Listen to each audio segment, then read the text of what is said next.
Hi hello ನಮಸ್ಕಾರ ಸ್ನೇಹಿತರೆ, ಇವತ್ತಿನ ಸಂಚಿಕೆಯಲ್ಲಿ ಏನಾಗ್ತದೆ ಅನ್ನೋದನ್ನು ತುಂಬಾ ಕ್ವಿಕ್ಕಾಗಿ ನೋಡ್ಕೊಂಡು ಬರೋಣ ಬನ್ನಿ. ಇಲ್ಲಿ ಆದಿ ಬರ್ಡೇ ಇದೆ. ಆದಿ ಬರ್ಡೇಯನ್ನು ಭಾಗ್ಯ ಸರ್ಪ್ರೈಸ್ ಆಗಿ ಪ್ಲಾನ್ ಮಾಡ್ತಾರೆ. ಆದಿಗೆ ಗೊತ್ತಿರೋದಿಲ್ಲ ಬರ್ಡೇ ಸರ್ಪ್ರೈಸ್ ಇದೆ ಅಂತ ಹೇಳಿ. ಕೊನೆಗೂ ಬರ್ಡೇ ಸರ್ಪ್ರೈಸನ್ನು ನೋಡಿದಂಥ ಆದಿಗೆ ತುಂಬಾ ಖುಷಿ ಆಗುತ್ತೆ. ಸಿಂಪಲ್ ಆಗಿ ಇಲ್ಲಿ ಭಾಗ್ಯ ಎಲ್ಲವನ್ನ ಕೂಡ ರೆಡಿ ಮಾಡಿರ್ತಾರೆ.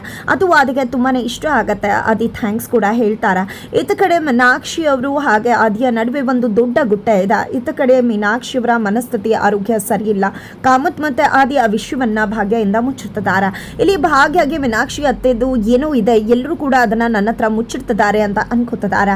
ಹಾಗಿದ್ರೆ ಮೀನಾಕ್ಷಿ ಮತ್ತೆ ಆದಿಯ ನಡುವೆ ಇರ್ತಕ್ಕಂಥ ಗುಟ್ಟು ಏನಿರಬಹುದು? ಹಾಗಿದ್ರೆ ಮೀನಾಕ್ಷಿ ಅವರ ಸ್ವಂತ ಮಗನೇ ಆದಿ ಇರಬಹುದಾ, ಅಥವಾ ಅವರು ಆ ಮಗನನ್ನ ಕಳ್ಕೊಂಡು ಆದಿಯಲ್ಲಿ ಅವರ ಮಗನನ್ನ ಕಾಣ್ತಿದಾರ? ನಿಜಕ್ಕೂ ಇಲ್ಲಿ ಮೀನಾಕ್ಷಿ ಅವರಿಂದ ಆದಿ ಏನಾದ್ರೂ ದೂರ ಆದ್ರೆ ಅವರು ಡಿಪ್ರೆಷನ್ಗೆ ಹೋಗೋ ಸಾಧ್ಯತೆ ಇದೆಯಾ? ಅದೇ ಕಾರಣಕ್ಕೆ ಇಲ್ಲಿ ಮೀನಾಕ್ಷಿ ಅವರನ್ನ ಕಾಪಾಡ್ಕೋತಿದಾರ ಇಲ್ಲಿ ಕಾಮತ್ ಮತ್ತೆ ಆದಿ. ಆ ಒಂದು ವಿಷಯವನ್ನ ಅರಿತಂತಹ ಭಾಗ್ಯ ಅದನ್ನು ತಿಳ್ಕೊಳ್ಳೇಬೇಕು ಅಂತ ಅನ್ಕೊಂಡಿದ್ದಾರೆ. ಇದರ ಜೊತೆಗೆ ಆದಿ ಬರ್ಡೇ ಆಗಿರೋದ್ರಿಂದ ಬೆಳ್ಳಂಬೆಳಗ್ಗೆನೆ ಭಾಗ್ಯ ಆದಿಗೆ ಪ್ರೀತಿಯಿಂದ ಒಂದು ಶರ್ಟ್ ಅನ್ನ, ಒಂದು ಜುಬ್ಬಾದರ ಒಂದು ಬಟ್ಟೆಯನ್ನ ಗಿಫ್ಟ್ ಮಾಡ್ತಿದ್ದಾರೆ. ನಿಮ್ಮ ಒಂದು ಹುಟ್ಟದ ಬಗ್ಗೆ ನನ್ನ ಪ್ರೀತಿಯ ಉಡುಗೊರೆ ಅಂತ ಹೇಳಿ ಅಲ್ಲಿ ಒಂದು ನವಿಲ್ ಗರಿಯನ್ನ ಕೂಡ ಕೈಯಾರೆ ಅವರೇನೆ ಡಿಸೈನ್ ಮಾಡಿದ್ದಾರೆ. ನಿಜಕ್ಕೂ ಆ ಒಂದು ಡ್ರೆಸ್ ತುಂಬಾನೇ ಇಷ್ಟ ಆಗುತ್ತೆ ಆದಿಗೆ.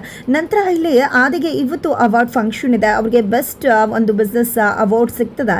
ಅದೇ ಒಂದು ಟೈಮ್ಗೆ ಕನಿಕಾ ಬಂದು 55,000 ಇಂದ ತರಿಸಿರ್ತಕ್ಕಂಥ ಆ ಒಂದು ಕೋಟನ್ನು ಕೊಟ್ಟು ಇದನ್ನ ಅಣ್ಣನ ಹಾಕೊಳ್ಳಿಕ್ಕೇಳು ಇವತ್ತಿನ ಅವಾರ್ಡ್ ಫಂಕ್ಷನ್ಗೆ ಅಂತ ಹೇಳಿ ಭಾಗ್ಯಗೆ ತಿಳಿಸಿ ಹೋಗ್ತಾರೆ. ಈ ಕಡೆ ಭಾಗ್ಯ ಅವಾರ್ಡ್ ಫಂಕ್ಷನ್ಗೆ ನನ್ನ ಬಟ್ಟೆ ಹಾಕುತ್ತಾರೆ ಅನ್ನೋ ಖುಷಿಯಲ್ಲಿದ್ದರು. ಬಟ್ ಇಲ್ಲಿ ಕನಿಕಾ ಬಟ್ಟೆಯನ್ನು ತಂದಿಟ್ಟಿರು ಹೋಗಿರೋದ್ರಿಂದಾಗಿ ಅದೇ ಬಟ್ಟೆ ಹಾಕೊಳ್ಳಿ ಅಂತ ಭಾಗ್ಯ ಕೂಡ ಅನ್ಕೋತಾರೆ. ಆದರೆ ಆದಿ ಅಲ್ಲಿ ನಿಜಕ್ಕೂ ಕೂಡ ಭಾಗ್ಯ ಕೊಟ್ಟಿರ್ತಕ್ಕಂಥ ಡ್ರೆಸ್ಸನ್ನೇ ಹಾಕೊಂಡು ಅವಾರ್ಡ್ ಫಂಕ್ಷನನ್ನು ಅಟೆಂಡ್ ಮಾಡ್ತಿದ್ದಾರೆ. ಹಾಗಿದ್ರೆ ಇದರಿಂದಾಗಿ ಕನಿಕಾ ಸಿಡಿದಿದ್ದೆ ಇಲ್ಲಿ ಬೇರೆದೇ ಒಂದು ಪಿತೂರಿ ಮಾಡಿದೆ ಭಾಗ್ಯಗೆ ಅವಮಾನ ಮಾಡೋದಕ್ಕೆ ಮುಂದಾಗ್ತಾರೆ. ಏನಾಗತ್ತೆ ಮುಂದಿನ ವಿಚಾರ.